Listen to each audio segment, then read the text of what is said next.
Que lo que mi gente, yo soy Ricky de Bilingue Vlogs. Thank you for tuning in today. Today's video, we're going to be talking about how to kind of better your comprehension. I have a video already talking about how to understand fast/native Spanish speakers. You can find that up here. However, in this video, I kind of want to give you some things to consider when you're listening to a Spanish speaker. The first thing is, if you're having a conversation with someone, think about what they might say next. Think about the vocabulary that you will need to understand what they will say. You may not understand every single word, but at least something in the vocabulary. Your mind should be able to pick that out. You should have your mind focused on, some of those words. I'm not saying you have a whole library of words in your head and you're just waiting for them to hit those words, but listen for key words that they may respond with that have to do with that subject. For example, many people may get caught up in situations like this. Oye, hermano, ¿cómo tú estás? ¿Todo bien? Oye, estoy bien, ¿y tú? Estoy tranquilo, tú sabes, tranquilo. Te voy a decir que tu tía está en el hospital y que está en mala condición, está bien y todo. ¿Qué está pasando ahí? Sí, sí, sí, hasta luego. ¿Qué? So you see, we always expect someone to say, oh, yo estoy bien, and another person to say, oh, estoy bien también, and that to be it. But in normal conversations, with people that you're close with, that typically doesn't happen. If it's just an associate or just somebody you see in passing all the time, yes, it'll be, oh, estoy bien, and that's it. But if you're having, if it's somebody that you can have a conversation with, they most likely will have a conversation with you. And you should be able, and you should have your mind focused on what they may say next. So they may not say, estoy bien. They may say, estoy tranquilo, estamos chilling, estamos rulay, estoy super, or they could have went off a long day from work, estoy agotado, estoy explotado, things like that. It's the vocabulary that they might say that we need to think about. That way we can tune into what they're saying and actively listen and pick out things that we know. And also, when you don't understand something, don't just go with the, oh, sí, sí, yeah, sí, I think, don't go with that. Ask them what they said. Ask them to repeat it. That's how you're going to better your comprehension. Nobody ever has bettered their comprehension by saying sí to everything that they don't understand. It doesn't work that way, guys. Next, a lot of you guys may be focusing on one country's dialect and their slang and their jargon and things like that. That is great. Learn Spanish however you want to learn it. However, I think to be well-rounded in Spanish, you should learn multiple jargons, multiple dialects, multiple slangs from different areas. Because, let's face it, unless you're living in that country where people always talk like that, you're bound to run into people who aren't from where you're practicing your Spanish from.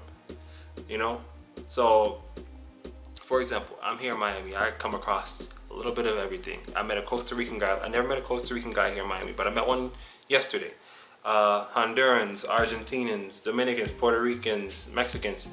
There's everybody. Everybody talks different. Some words that I say in my Dominican Spanish may be a bad word in Mexican Spanish. I know of a few words that are, but to me they're things like, cake or to pick up. Simple words, they're a bad word in another dialect's Spanish. So it's good to know those, so that way when they use a word in a certain way, you're not standing there like, oh, they just used that word.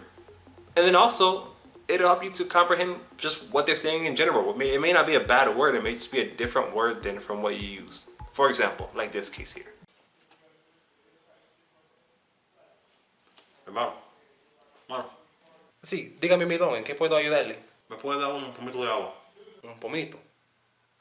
Un pomito de agua. Agua, ok, sí, gracias. Mi don, aquí tiene. Gracias, hermano. Esto no es un pomito, esto es un vaso. Yo quiero un pomito para poder cerrarlo. Oh, una botella. Un pomo es lo mismo que una botella. Sí, un pomito, un pomo. Ok, ok, yo tengo... Sí, ok. Yo creo que esto es lo que usted quería, ¿no? Gracias, hermano, gracias. Oh, también una jabita para vomitar. Una jabita. ¿Tú no sabes lo que es una jabita? Una bolsa.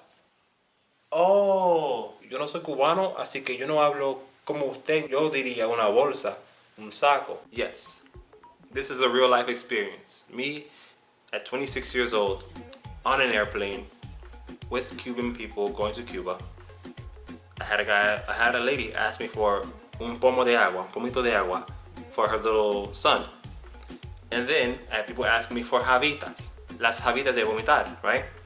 But I don't use those words. I say botella, una botellita de agua, una botella de agua, or un vaso de agua if I want like it in a cup. Or I say una bolsa para vomitar, right? So when I heard pomo or pomito and java or javita, I was confused. Like, what are these people talking about? I don't know this stuff. And like, you know, it was a learning experience for me. So that's why I recommend that you guys do the same thing and just expand your horizons, learn more vocabulary from different places. It will help you, okay? Now, the third thing that we have to consider is the accent. As you may not want to speak like a certain place. A lot of people say Dominican Spanish is bad Spanish. They don't want to learn it.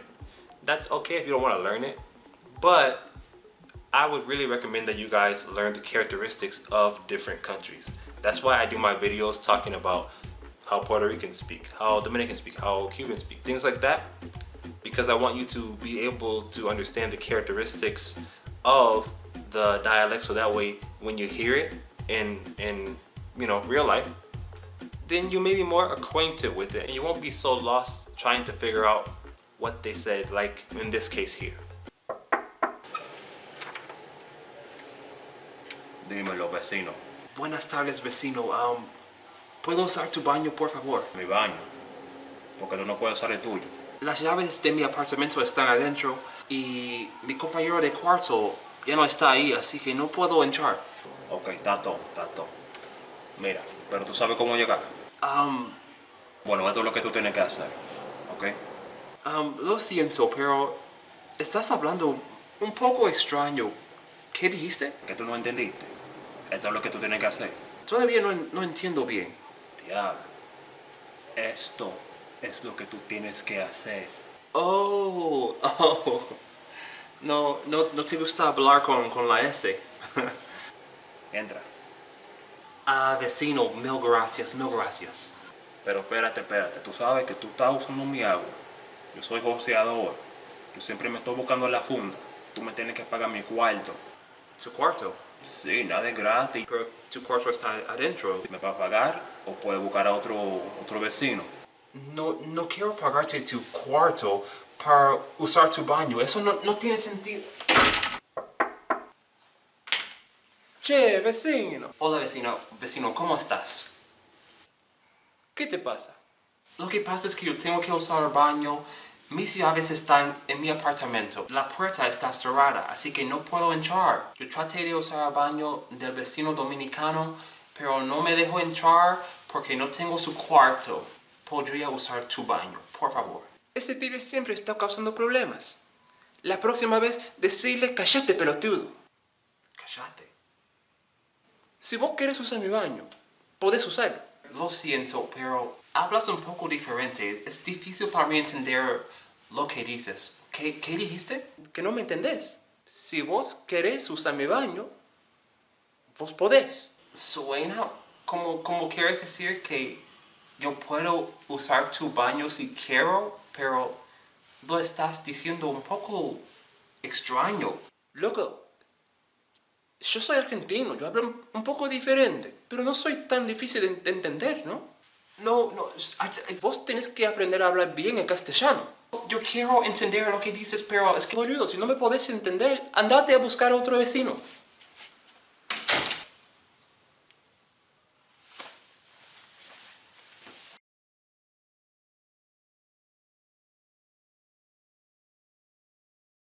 So we just saw two cases. That's only two cases where two different people had different accents.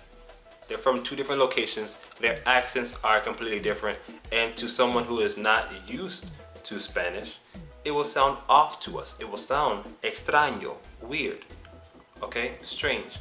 So, you know, really, we all have our obsessions of which Spanish we like the best, which one is the sexiest, which one sounds the coolest, you know, things like that. But just broaden your horizons to listen to different accents, so that way you're not lost out here in the world when you encounter them in real life, okay?